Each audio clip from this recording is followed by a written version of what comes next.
Hello everyone, welcome to Edutap. I am Tanushree. Students, जब से हमारे पास ये इन्फॉर्मेशन है कि नबार्ड की नोटिफिकेशन जो है वो अक्टूबर मंथ में रिलीज़ होने वाली है, उसके बाद से स्टूडेंट्स का एक बढ़ता हुआ इंटरेस्ट जो है वो नबार्ड एग्ज़ाम के अंदर देखा गया है। More and more students are now interested in NABARD grade examination, and whenever we are interested in any job we want to have a complete information about it, कि उस जॉब की प्रोफाइल क्या होगी, वहाँ क्या सैलरी होती है, exam की नोटिफिकेशन की डेट्स क्या होंगी, एग्ज़ाम कब होगा, पैटर्न क्या रहता है एग्ज़ाम का, क्या सिलेबस रहता है। तो स्टूडेंट्स, आज के इस पर्टिकुलर वीडियो के अंदर हम इन सारे एस्पेक्ट्स के ऊपर बात करने वाले हैं।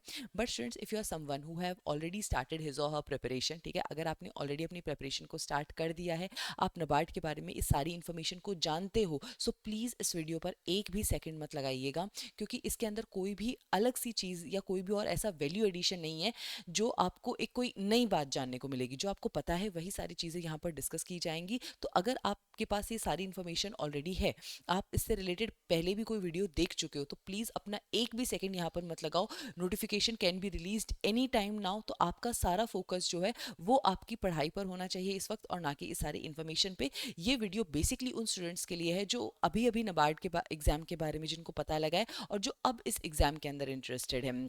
On that note, let us start our today's session. But students, before I start, कि apart from the information that I'm going to discuss with you in this particular video, आपको ऐसी और भी बहुत सी इन्फॉर्मेशन हो सकती है जो चाहिए हो, जैसे कि सिलेबस क्या होगा, डिकोडेड सिलेबस क्या रहेगा, प्रीवियस ईयर क्वेश्चंस क्या रहेंगे, कट ऑफ क्या रहेगी नबार्ड ग्रेड एग्जामिनेशन की। तो ये सारी बहुत ही इंपॉर्टेंट इन्फॉर्मेशन जो है ये हमने क्यूरेट करी है इस गाइड बुक के अंदर। इस गाइड बुक को डाउनलोड करने का लिंक जो है वो नीचे डिस्क्रिप्शन बॉक्स में गिवन है, आप वहाँ से इस गाइड बुक को डाउनलोड कर सकते हो free of cost. Now students, before I start, पहला सवाल ये उठता है कि ये जॉब प्रोफाइल जो होती है नबार्ड ग्रेड ऑफिसर की, what does it actually looks like, क्या काम क्या करना रहता है। तो देखो स्टूडेंट्स, जब आप नबार्ड ग्रेड ऑफिसर बन जाते हो, so basically you are recruited as an assistant manager in National Bank for Agriculture and Rural Development. Now as an assistant manager आपका जो काम होता है, it is not of policy making but it is more of policy implementation. So NABARD के जो भी policies हैं, जो भी फंक्शंस हैं, उनके जो इम्प्लीमेंटेशन का काम होता है वो यहाँ पर आपका काम रहता है। सो फॉर एग्जांपल, जैसे नबार्ड का काम है रीफाइनेंस करना। अब किसी भी गवर्नमेंट स्कीम को या किसी भी स्टेट गवर्नमेंट के प्रोजेक्ट को अगर नबार्ड रीफाइनेंस करना चाहती है, तो उसके लिए there will be an appraisal report. So you have to go through that appraisal report and you have to see that whether they are eligible to be refinanced or not, right? The supervisory roles are there. So this is what basically comes into picture when we talk about the job profile of an NABARD grade officer. और अगर आप यहाँ पर बात करो कि यहाँ पर पब्लिक डीलिंग कितनी होती है, so let me tell you कि नबार्ड के अंदर डायरेक्टली कोई भी पब्लिक डीलिंग नहीं होती है। यहाँ पर आप डायरेक्टली फार्मर्स से बात नहीं करोगे, डायरेक्टली आप सिटीजन से बात नहीं करोगे। यहाँ पर आपकी मेजरली जो डीलिंग है, that is going to be with the NGOs, it is going to be with the state governments, with the other banks, right. So ये आपकी जॉब प्रोफाइल रहने वाली है as a NABARD grade officer. अब दूसरा सवाल जो उठता है वो ये आता है कि यहाँ पर हमें क्या सैलरी मिलती है। सैलरी ऑफ कोर्स हम सबके लिए बहुत ज़्यादा ज़रूरी है, क्योंकि चाहे जॉब रेपुटेशन वाली हो, चाहे उससे हमें एक सोशल लेवल पर सेटिस्फैक्शन मिल रहा हो, but at the end of the day हम सबको बिल्स पे करने ही होते हैं, और इसीलिए सैलरी स्ट्रक्चर जानना भी बहुत ज़्यादा ज़रूरी है। स्टूडेंट, सबसे पहले अगर मैं टोटल अर्निंग्स की बात करूँ, so the total earnings they comes out to be around 1,11,674। और इस टोटल अर्निंग्स के अंदर हमारे बेस सैलरी और जो डिफरेंट डिफरेंट तरीके के अलाउंसेस यहाँ पर हैं, DNS allowance, LCA, grade allowance, ये सारे अलाउंसेस और हमारी बेस सैलरी को मिला करके जो हमारी टोटल अर्निंग्स आती हैं, they are around 1,11,674। But this is not the end of the story. यहाँ पर कुछ डिडक्शंस भी होते हैं because of the provident fund contributions, because of the income tax. So ये सारे कॉन्ट्रीब्यूशंस को मिला करके जो आपका टोटल कॉन्ट्रीब्यूशन होता है या टोटल डिडक्शन जो होता है, sorry, that is 21,324. On that basis you are going to get a net pay of around 90,350 on a monthly basis when you join at the entry level of NABARD grade A. उसके बाद में यहाँ पर हमें कुछ और अलाउंसेस मिलते हैं, जैसे कि petrol expenses, equipment maintenance allowance, house hold help allowance, ठीक है। और अगर ये टोटल अलाउंसेस की बात मैं यहाँ पर करती हूँ, and they are given to you on a monthly basis, तो ये allowances turns out to be 30,016।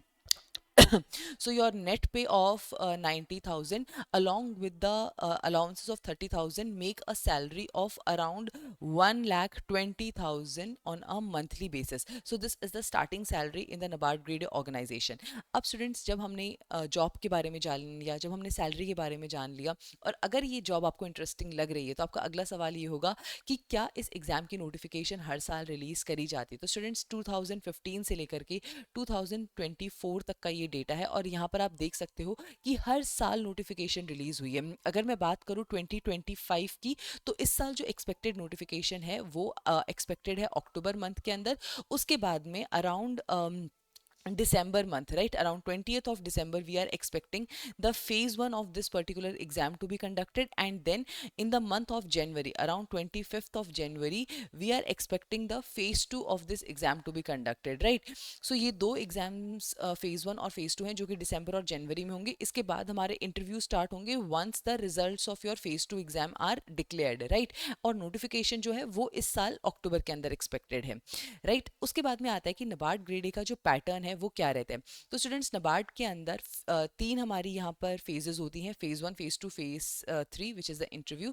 Notification के अराउंड 40 टू 45 डेज के बाद जनरली हमें फेज वन का एग्जाम जो है वो देखने को मिलता है। फेज वन एग्जाम के जो मार्क्स होते हैं वो हमारी फाइनल मेरिट लिस्ट के अंदर कैलकुलेट नहीं किए जाते हैं। फेज टू जो है वो around 25 to 30 days of phase one होता है, ठीक है। तो और लेकिन जो फेज टू के मार्क्स होते हैं they are calculated in your final merit list. Apart from that एक थर्ड फेज होता है, दैट इज द इंटरव्यू। तो जो हमारा फेज टू होगा it is going to be of 200 marks, और जो हमारा इंटरव्यू होगा that is going to be of 50 marks. So ये 200 और ये 50 मार्क्स को मिला करके जो 250 मार्क्स बनते हैं, इसी के बेसिस पे हमारी फाइनल मेरिट लिस्ट होगी। फेज वन का जो एग्जाम है या फेज वन के जो मार्क्स हैं वो हमारी फाइनल मेरिट लिस्ट में कैलकुलेट नहीं होंगे। आपको यहाँ पर सिर्फ फेज वन क्लियर करना है, ठीक है।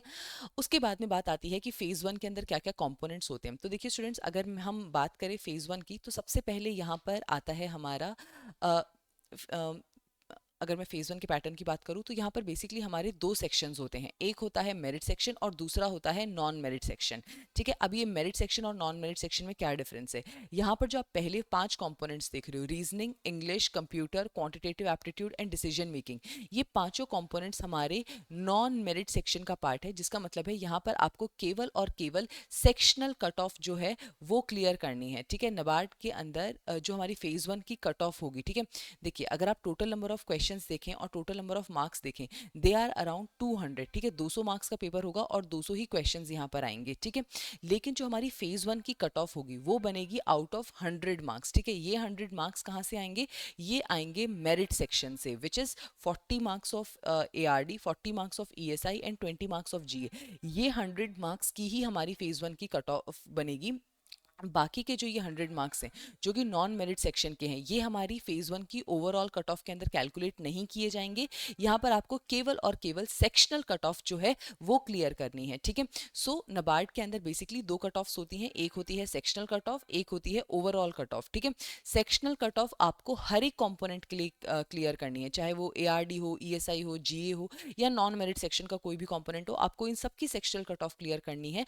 उसके बाद में जो ओवरऑल कट ऑफ है, ओवरऑल कट ऑफ आपको केवल GA, ESI और ARD को मिला करके क्लियर करनी है, ठीक है। सो आई होप ये डिफरेंस आपको समझ आ गया हो। इसके बाद एक और सवाल ये आता है कि क्या इसमें नेगेटिव मार्किंग होती है, तो यस, 1/4 मार्क्स की हमारे यहाँ पे नेगेटिव मार्किंग होती है।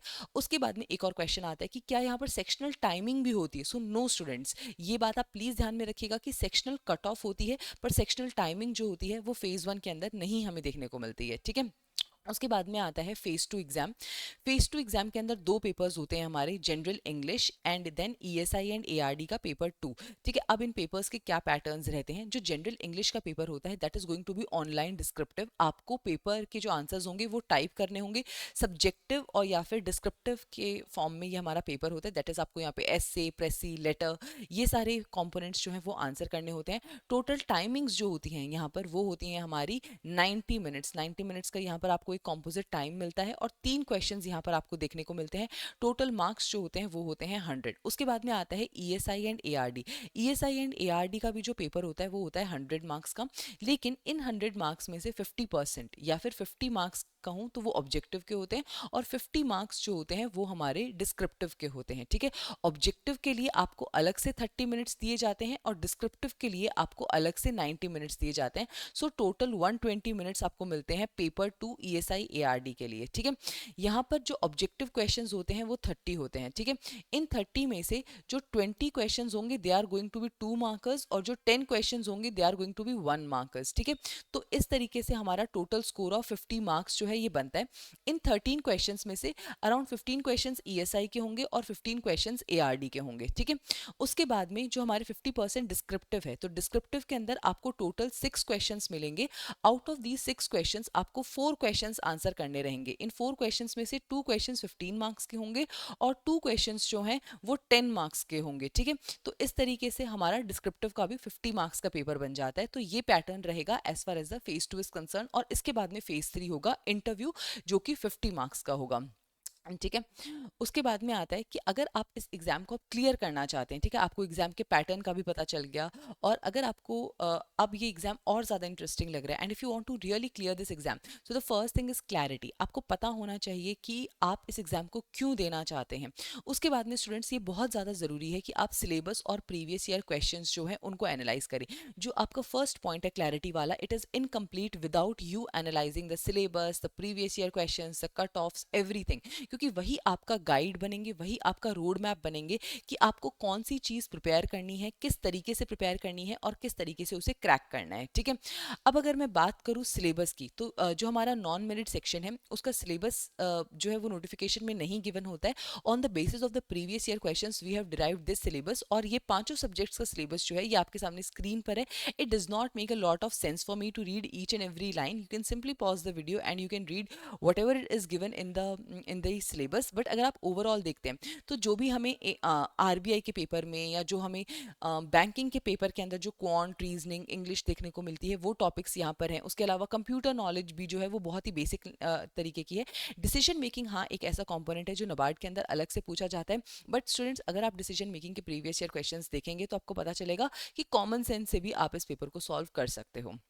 उसके बाद में आता है कि क्या फेज़ 1 रियली टफ होता है, स्पेशली वो स्टूडेंट्स जिनके लिए quant, reasoning and English already एक बहुत ही मुश्किल चीज़ है। तो students let me tell you कि नहीं, जो फेज़ 1 होता है वो बहुत ज़्यादा टफ एग्जाम नहीं होता है, क्योंकि जितना भी हमारा नॉन मेरिट सेक्शन है वहाँ आपको केवल सेक्शनल कट ऑफ क्लियर करनी होती है। और अगर आप यहाँ पर इस डेटा को देखते हो तो आपको पता चलेगा कि रीजनिंग की जो हाईएस्ट कट ऑफ अभी तक गई है दैट इज़ 3.25 मार्क्स। अगर आप इंग्लिश की बात करो तो यहाँ पे जो हाईएस्ट कट ऑफ अभी तक गई है that is around 10.75 marks.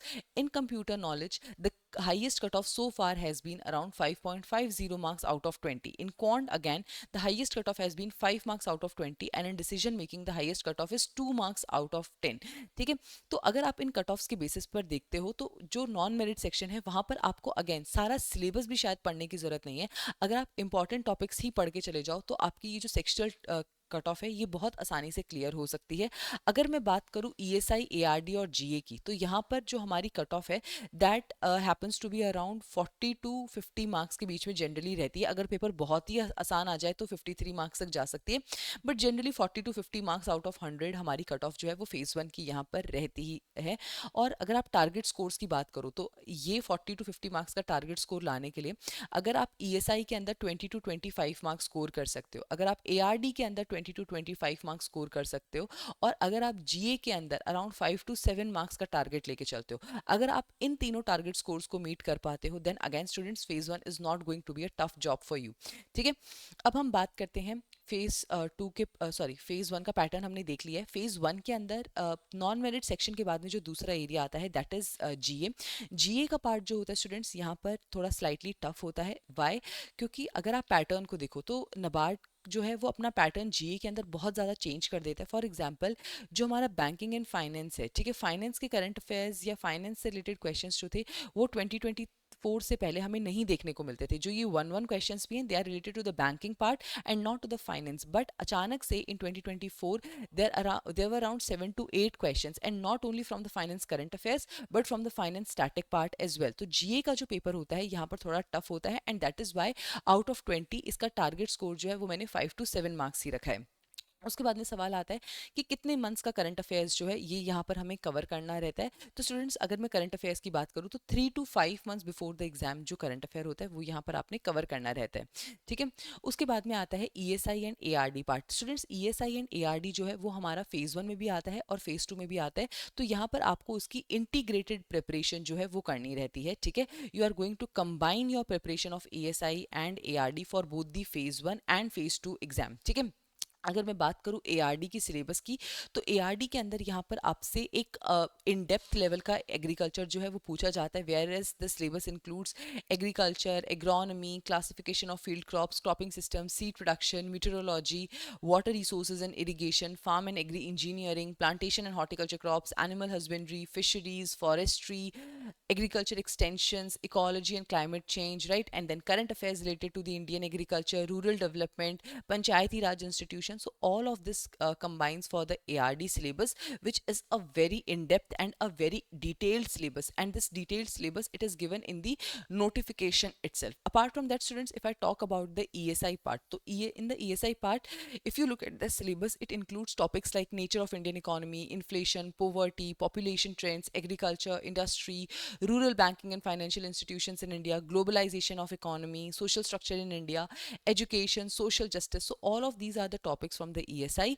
And students, apart from that, अगर आप ESI में अगर आपका इकोनॉमिक्स बैकग्राउंड नहीं है, सो यहाँ पर आई वुड से कि ईएसआई के अंदर if you look have a look at the questions, so यहाँ पर हमसे जो करंट अफेयर्स हैं वो बहुत ज़्यादा पूछे जाते हैं as compare to the static part. Static part की जो वेटेज होती है वो यहाँ पर काफ़ी कम होती है। Out of the 40 questions around 35 to 36 questions जो होते हैं वो हमारे यहाँ पर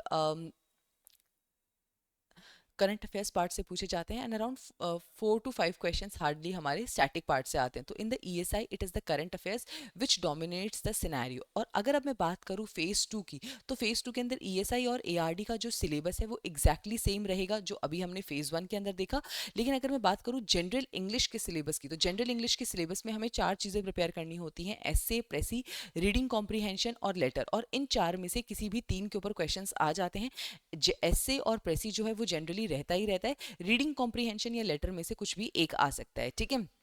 उसके बाद students, with this we have come to an end of our today's session. हमने सारी चीज़ें जो हैं वो डिस्कस कर ली हैं यहाँ पर regarding the exam, regarding the job. And if you are interested in preparing for this job, then you can visit our website edutap.in. Here we have dedicated courses for the NABARD grade exam, and in these courses the first course that we have is an 11-hour trial course. So students, it is very very important that you have a look at the complete complete deliverables whenever you are putting your time and effort in any coaching institute.